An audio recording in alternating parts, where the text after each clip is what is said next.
Halo, assalamualaikum warahmatullahi wabarakatuh. Jumpa lagi di Dewi Family, guys. Ini informasi, yaitu info terbaru di tahun 2021, yaitu tentang extend visa di imigrasi Hong Kong ya. Ini adalah khusus Hong Kong untuk mbak-mbak ya. Ini saya alami sendiri karena aku udah beberapa tahun nggak pernah extend ya. Kalau dulu kan, zaman dulu, tahun-tahun yang kemarin sebelum COVID ini, kalau kita extend visa itu pasti dikasih 1 tahun. Tapi ternyata di tahun ini setelah ada COVID dan COVID semakin menggila ini, kita extend visa kita nggak tentu mau dapat berapa visa, itu tergantung imigrasi, guys. Ternyata begitu ya. Nah, di sini kemarin itu aku di imigrasi ya, selain kita membawa dokumen yaitu paspor, kontrak kerja, KTP Hong Kong ya, itu kita harus ada formulir ya. Formulirnya untuk ngisi extend visanya itu apa, gimana itu ya. Habis itu tidak cukup di situ, guys. Ternyata kita harus ada surat dari majikan, yaitu tentang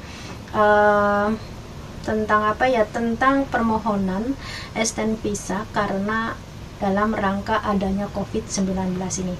Nah, itu wajib ya.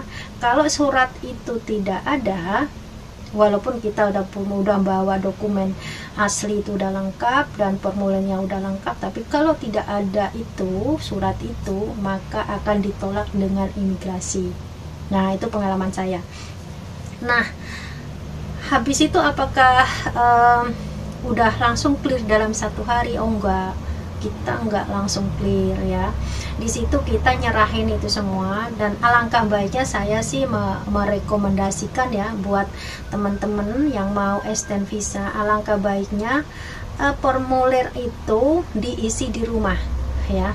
Bisa, kalau tidak tahu ya bisa ke agent ya, bisa ke agent, ambil itu, bilang aja sama agentnya bahwa kalau kalian mau extend visa, nanti agentnya ngasih itu formulir dengan plus contoh surat bagaimana yang harus ditandatanganin atau yang mau diisi. Nah, di situ itu suratnya itu satu adalah surat dari majikan dan surat dari kita sendiri ya, kita sendiri. Kalau kita maksudnya boleh nggak bahasa Indonesia? Nggak boleh, kita nggak boleh bahasa Indonesia, kita harus bahasa Inggris ya. Kalau bos kita pastinya ya bahasa Cina ya. Nah, tapi kebetulan kemarin aku itu, karena bosku tuh baik banget, yang perempuan itu, dia nolongin aku. Dia bilang, Cece, ini suratnya aku tulisin aja apa gimana, mau aku tolongin deh, aku tulisin aja. Ya udah, nggak apa-apa, ngomong gitu kan. Nah, ditulis, tapi jangan takut, di situ udah ada contohnya kok ya, udah ada contohnya, dan itu tinggal kita nulis aja, ngisi aja yang perlu, maksudnya ya nomor ID, nama itu ya, paspor gitu.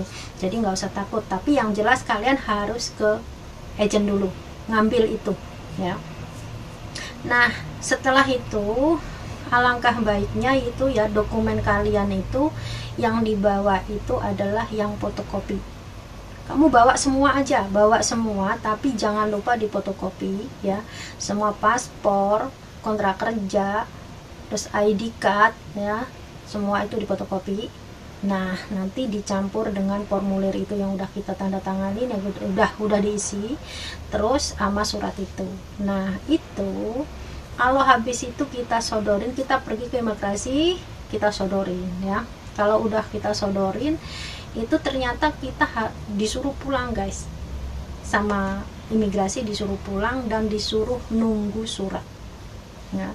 Nunggu surat datang dari imigrasi, baru kita nanti datang lagi ke imigrasi. Dan kelanjutannya nanti aku bahas lagi, karena kebetulan aku hari ini dalam rangka menunggu surat dari imigrasi yang belum datang.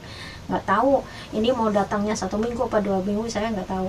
Tapi yang jelas itu kemarin ada juga yang bilang memang nggak tentu, ada yang 2 minggu baru suratnya nyampe, ada yang 3 minggu baru nyampe ya, sampai ada yang 1 bulan baru nyampe. Nah, karena ini semua keterlambatan ini semua ya dikarenakan adanya Dan aku sekarang lagi nunggu surat itu, ya semoga aja cepet datang ya suratnya, itu cepet nyampe. Kalau udah nyampe kan aku datang lagi ke imigrasi. Jadi nanti kalau gimana caranya apa aja nanti akan aku bahas lagi guys. Jadi yang jelas extend visa tidak semudah di tahun-tahun kemarin, dan ini versi tahun 2021 ya, kita harus sabar-sabar banget. Oke, itu aja informasi dari saya dan apa aja yang harus dibawa untuk extend visa. Dan aku di situ extend visaku hanya minimal mendapatkan 5 bulan ya, 5 sampai 6, dan itu aku nggak tahu nanti keputusannya mau dikasih berapa, 5 apa 6. Jadi otomatis dalam 1 tahun ini nanti aku akan bolak-balik ke imigrasi itu 2 kali ya. Oke, terima kasih banyak untuk kalian semua ya, semoga ini bermanfaat informasi ini buat teman-teman yang di sana ya. Oke, makasih. Assalamualaikum warahmatullahi wabarakatuh. Jangan lupa like, subscribe. I love you. Mwah.